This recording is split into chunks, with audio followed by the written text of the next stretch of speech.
The Black Temple is located in Outlands in the Shadowmoon Valley. I bring extra buffs for the Reliquary encounter because I didn't have enough DPS without them. In the future you will be able to outgear me and out DPS me. There is an NPC at the entrance called Spirit of Olum, and Olum will teleport you deeper into the dungeon to Seer Kanai once you've killed High Warlord Naj'entus and Supremus. Spirit of Udalu is standing next to Kanai and will teleport you further into the dungeon once you kill the Illidari Council. The vendor of the Ashtong Deathsworn can also be found next to Kanai. Apologies in advance, I'll probably mispronounce a lot of things. I'm sorry. You can skip most of the trash in the dungeon. If you do pull aggro, just group them up and AoE them down.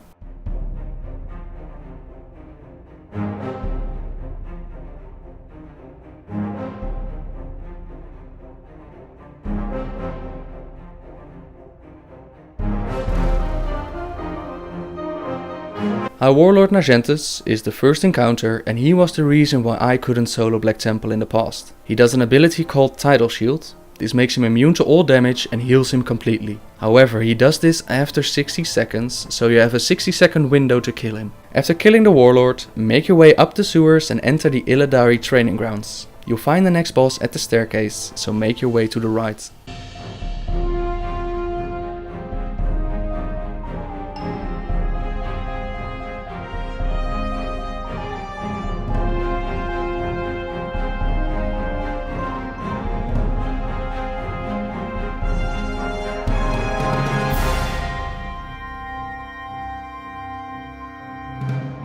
Supremus is a spank and tank fight with a little bit of moving out of the fire. After killing Supremus, make your way inside the temple and go to the right. You need to kill certain bosses in order to open up certain parts of the instance. Follow this guide and all doors will be open.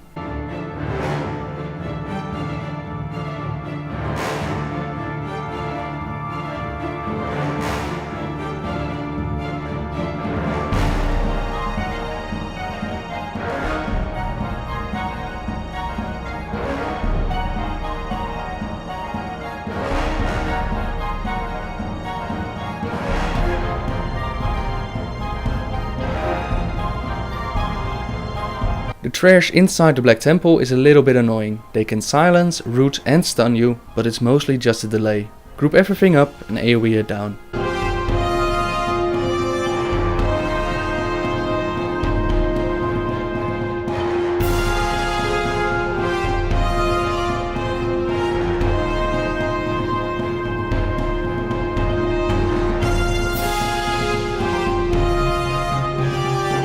You'll find Akama stealthed in the refectory. I would advise you to clear the room first before talking to him, but that's entirely up to you. The encounter starts once you talk to Akama, and you need to kill all of the casters around the shade of Akama. Once the casters are dead, the shade will start walking towards the real Akama, and ads keep on spawning, but just focus your DPS on the shade.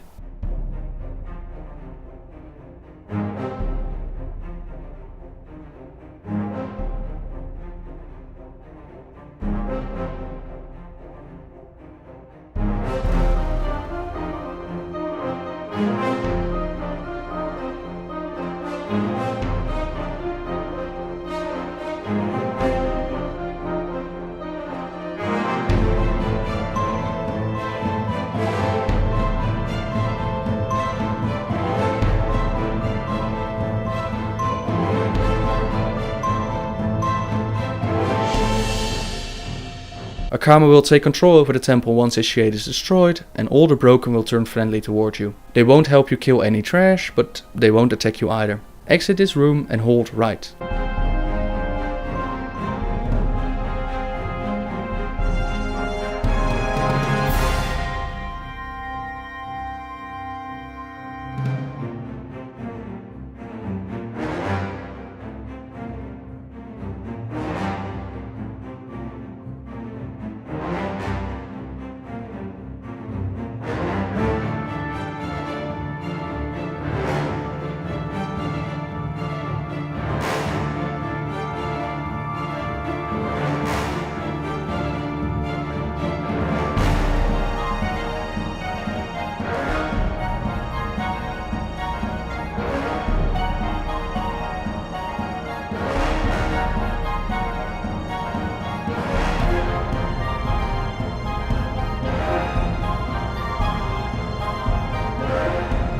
Gorefiend is easier solo than when you're in a group. Simple spank and tank fight. Once he's dead, backtrack and hold right once again.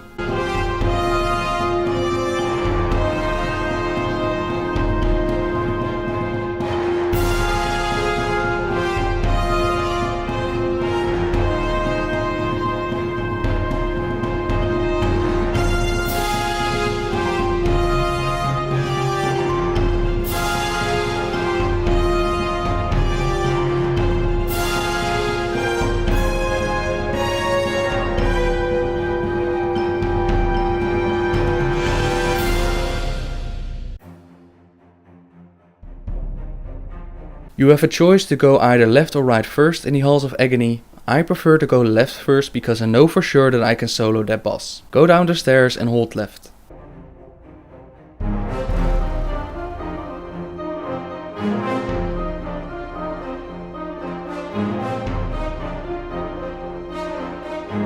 Gurtogg Bloodboil is once again a spank and tank fight. He places stackable debuffs on you, bubble if the damage gets too high.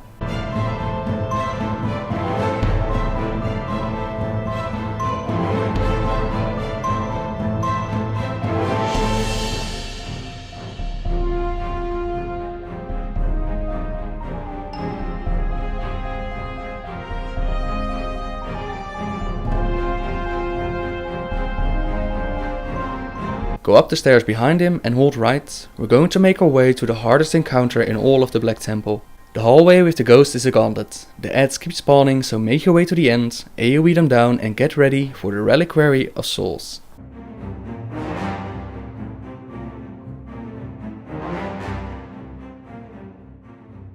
Like I said before, the Reliquary is the hardest encounter of all. I got very lucky with taking it down, but it will get easier once the gear gets better. Use any buffs that you can and make sure that your bubble is off cooldown before you attack the boss. Phase 1 is called the Essence of Suffering and it's a simple tank and spank fight. Make sure to save all your cooldowns for the second phase. You can't heal while fighting him, but don't worry, he does little to no damage. Ghost ads spawn between each phase and they heal you once they die. Use them to build up holy power. The second phase is the hard one and she's called Essence of Desire. She does the following things. Aura of Desire. 50% of your damage done is done to yourself. Healing is increased by 100%. Maximum player mana reduced by 5% every 8 seconds. A Diadem. A debuff on you that increases damage taken by 100%. 10-second duration. Ruin Shield. This is a shield around herself with a 15-second duration. It absorbs 50,000 damage, grants immunity to interrupt effects, increases attack and cast speed by 100%. And her final ability is called Spirit Shock. 1 second cast, arcane damage plus a 5-second confusion, and the confusion is the real killer part. As Retribution Paladins we have 1 interrupt with a cooldown longer than it takes for her to cast a second Spirit Shock. So here's what I did. I placed my hammer on the floor, get my Sacred Shield up, pop my cooldowns and get my Inquisition on. I interrupt her first Spirit Shock and try to DPS her as hard as I can. The second Spirit Shock hits, I bubble out of it and keep on DPSing. The third Spirit Shock I interrupt and like I said I got very lucky. She places Diadem on me and once again casts a Spirit Shock. I managed to throw my hammer at her the moment Spirit Shock hits and as you can see it nearly killed me. Her confusion landed but thankfully she was pushed into phase 3. Use the small ghost again to heal up and phase 3 is a simple tank and spank fight. Once you've made it this far, congratulations, you've made it past the hardest part in all of Black Temple. Go all the way back to the room with the broken NPCs and hold right once again.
Mother Shahraz is a simple spanker tank fight. She silences you, use those moments that she doesn't to heal up.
This encounter is called the Illidari Council.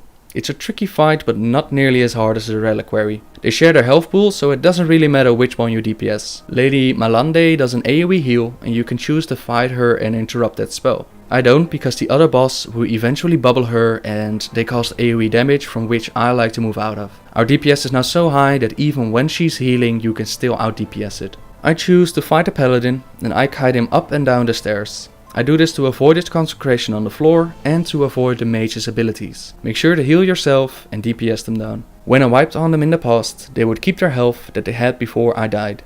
I'm not sure if this is a bug or that it's working as intended, but just keep in mind that once you die, the bosses will remain at the health that you died at.